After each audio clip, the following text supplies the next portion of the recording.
विषयों पे चर्चा की है। मुझे 4 बातों पर आपसे बात करनी है।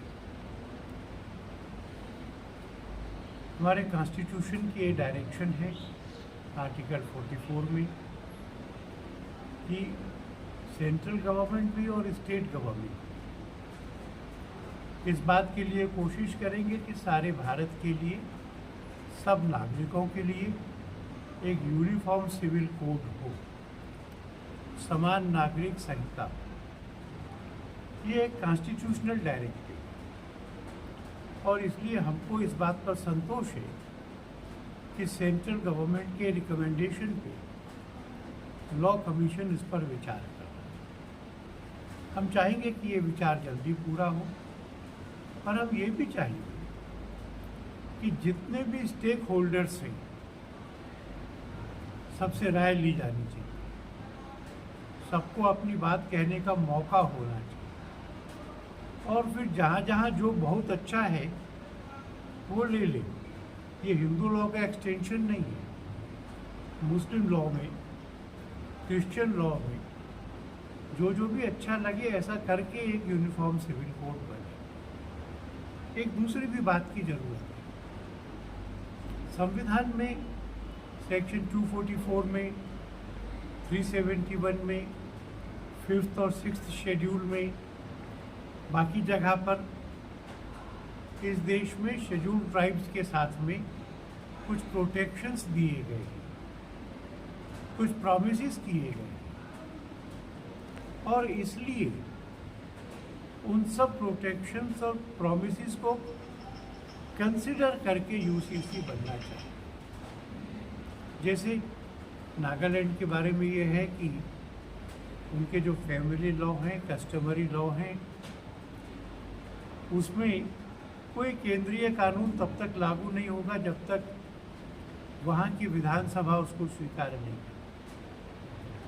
इस तरह के सब प्रोटेक्शंस को कंसिडर करके, उनका आदर करते हुए, जिन विषयों पर सहमति बनती है उतना और केवल उतना ऐसा यूनिफॉर्म सिविल कोड हो।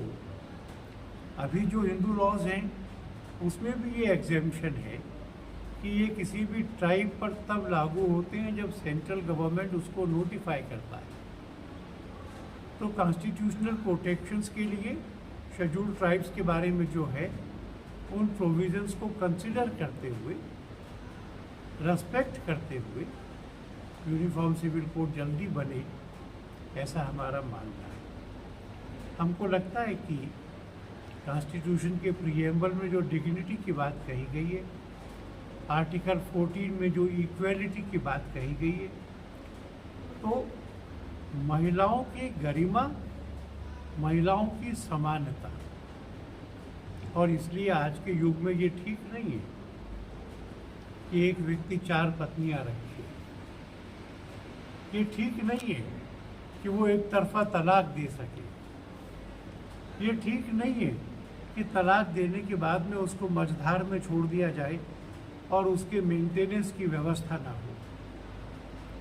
और यह भी ठीक नहीं है कि पति की मृत्यु हो जाए तो पत्नी को उसका हिस्सा संपत्ति का ना मिले। तो ये जो नारी की गरिमा का प्रश्न है, नारी की समानता का प्रश्न है, जो जेंडर जस्टिस का इशू है, इससे संबंधित विषय मुझे लगता है कि प्रायोरिटी पे लिए जाने चाहिए और यूसीसी में एक पत्नी हो, मोनोगेमी हो, इसका सब लोग स्वागत करें। हम लोगों ने मणिपुर के बारे में भी चर्चा की है। मणिपुर की पहली प्रायोरिटी ये है कि वहाँ शांति लौट कर आए। 300 से ज़्यादा लोग जो रिलीफ कैंप्स में हैं, ना अपना रोजगार कर पा रहे हैं, ना बच्चों की शिक्षा हो पा रही है। ऐसी परिस्थिति बनाई जानी चाहिए कि वो शांति से अपने घर लौट सकें, अपने घरों को दोबारा बना सकें और अपने जीवन को ठीक से चला पाए। विश्व हिंदू परिषद ने भी आह्वान किया है उन रिलीफ कैंप्स में इन परिवारों के साथ मिलकर हम उनकी सेवा कर रहे हैं। जो मंदिर टूटे, उन मंदिरों का पुनर्निर्माण होना, ये एक प्रायोरिटी की बात है। ये लोग लौट कर जाएंगे तो विश्व हिंदू परिषद देश भर के हिंदू संगठनों के साथ मिल करके मंदिरों के पुनर्निर्माण की भी व्यवस्था करवाएगा, ऐसा हमने सोचा है। हमको ये भी लगता है कि इस पूरे दंगे से जंगलों पर अवैध कब्जा करके बसावट का जो काम है, जो अफीम की खेती का काम है और जो ड्रग्स की तस्करी है, इन तीनों के खिलाफ का कैंपेन डायल्यूट नहीं करना चाहिए। म्यांमार से लोगों का आना ये बंद हो, जंगलों की ज़मीन को वापस हो, अफीम की खेती पर बंदिश हो, ड्रग्स का व्यापार बंद हो। इन चारों बातों को करते हुए जिसका भी नुकसान हुआ है उसकी चिंता करते हुए वहाँ शांति रेस्टोर हो, ये एक दूसरी बात। तीसरी बात कन्वर्शन के बारे में है। 2011 के बाद का डाटा अवेलेबल नहीं, पर जो डाटा अवेलेबल है तो त्रिपुरा के जो शेड्यूल ट्राइब्स हैं उनमें 1991 की जनगणना में 5% से कम लोग ईसाई थे। 2001 में वो 10% हो गए, 2011 में 13.12% हो गए। अब कितने हुए होंगे इसका अंदाजा लगाया जा सकता है। और ये तो वो लोग हैं जो जनगणना में अपने को ईसाई लिखाते, इसमें वो क्रिप्टो क्रिश्चियंस शामिल नहीं है जो अपने आप को ईसाई लिखाते नहीं हैं पर ईसाई हैं। भारत में धर्म परिवर्तन की छूट संविधान देता है, पर यह काम लालच से नहीं करवाया जा सकता। फ्री एजुकेशन, एम्प्लॉयमेंट फ्री, नौकरी दिलवा देंगे, विदेश भेज देंगे, इन सब इंड्यूसमेंट्स से जो धर्म परिवर्तन होता है वो मन का नहीं होता है, वो अंदर का नहीं होता है। तो हम यहाँ की सरकार से भी कहेंगे कि वो अवैध धर्मांतरण को रोकने के लिए एक अफेक्टिव कानून बनाए और उसको लागू करें। हम लोगों ने अपने सेवा कार्यों का जायज़ा लिया है। हमको लगता है कि इन सेवा कार्यों को बढ़ाने की आवश्यकता है और ऐसे सेवा कार्यों पर ध्यान देने की आवश्यकता है जो उनके लिए शिक्षा,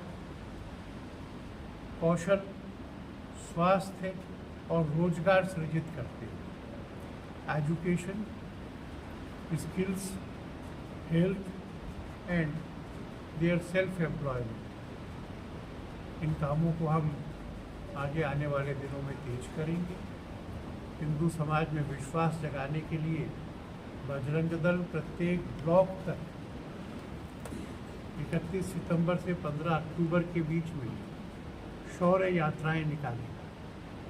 ये यात्राएं बड़ी होंगी और ये समाज का विश्वास दिलाएंगी कि हिंदू समाज संगठित भी है और शक्तिवान भी है। इस दिवाली के आसपास संत लोग भी गांवों में जाएंगे, पद यात्रा करेंगे, सबके दर्शन करेंगे, सबको दर्शन देंगे, शहरों के स्लम्स में जाएंगे।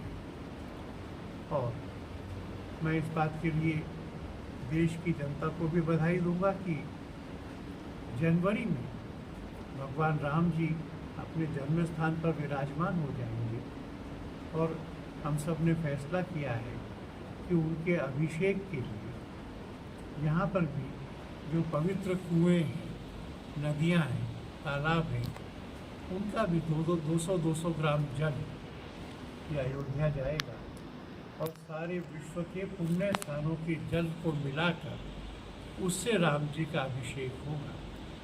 इतनी बातें मुझे आपसे कहना था। आपने पूछना हो तो